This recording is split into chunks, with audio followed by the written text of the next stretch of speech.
అనేక అంశాలపైన జనం మాట్లాడుతారు. జనాల మీలాంటి జర్నలిస్టులు చాలా మందికి మైకులు పెట్టి అడిగారు. అవునా కదా?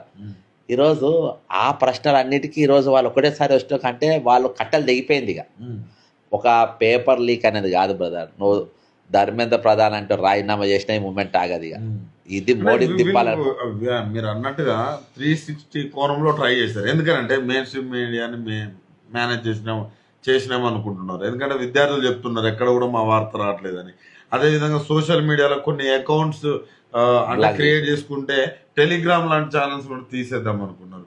ఇవన్నీ చేసినప్పటికీ కూడా అంటే ఇంత స్ట్రాంగ్గా ఉన్నారంటే ఏమై ఉంటుంది? అంటే ఇంటర్నేషనల్ ఫండింగ్ అని అంటున్నారు, ఏమన్నా అయి ఉంటుందా? లేకపోతే టెర్రరిజం అని అంటున్నారు.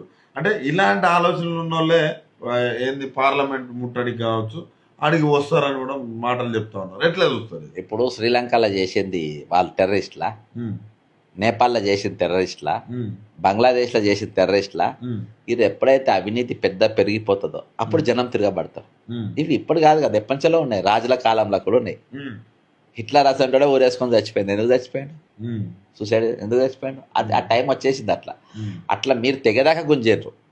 ఇవాళ అయోధ్య మన రాముడు అంటాం, మనం చేస్తాం, రామ్ మందిర్ కడతాం, అలా దొంగతనం చేస్తారు.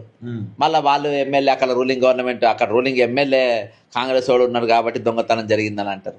లేదంటే మాసం అంటే ఇంత తీతిరి మాటలు, ఇంత లోతిరి మాటలు మాట్లాడుకుంటే ఎవరు అనుకుంటారు చెప్పు? తొండి మాటలు, మొండి మాటలు.